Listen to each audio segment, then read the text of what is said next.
Медицинарите не сакаат да излезат на улица за да штрajкуваат, но гневни се што јавното здравство ја губи силата под притисокот на приватното.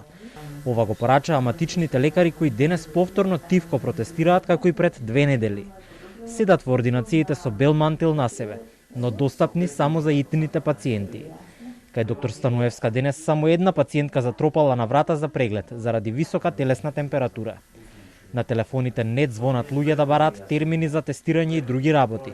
И докторката вели дека тоа е поддршка за фелата од своите пациенти. Во овие 2 години навистина мислам дека им е преку глава и на нашите пациенти, затоа што не можевме да најдеме термини, значи истите мораат да ги плаќаат приватно своите здравствени услуги. Не е цел да го слабееме јавното здравство, а за сметка на тоа приватното здравство да цвета во државава. Значи сепак имате категорија на население кое што не може да го плати приватното здравство. Од Сдруженијето на матични лекари се решија да протестираат повторно затоа што од досегашните преговори со Министерството за здравство велат немало резултат. Претходниот протест траеше неколку часа, а потоа здравствените власти на лекарите им испорачаа листа советувања. Од здравство и денес уверуваат дека имаат слух за поголемиот дел од барањата. Работните групи кои ќе ги водат преговорите веќе се формирани. Голем дел од барањата и на матичните лекари и од страна она што го гледаме низ разговорите од приватните стоматолози навистина се издржани и ги уверувам колегите дека на најголем дел од барањата навистина ќе изнајдеме заедничко решение. Барањата на матичните лекари датираат од поодамна и им беа предочени на повеќе министри во минатото.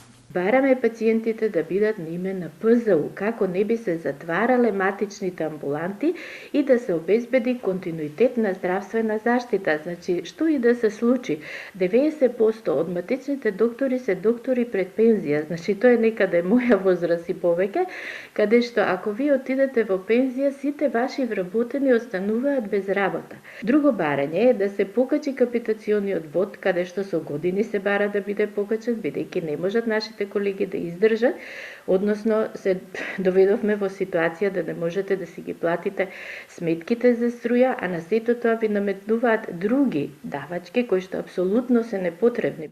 За капитациониот бод докторите бараат покачување барем на 75 денари од ветените 95. Се борат и за укинување на казните за пропишување лекови по истечен извештај од специјалист, а на списокот додадоа и да не се бара акредитација на амбулантите, бидејќи веќе биле акредитирани од ДСЗИ, од Министерството, од Лекарската комора и од фондот.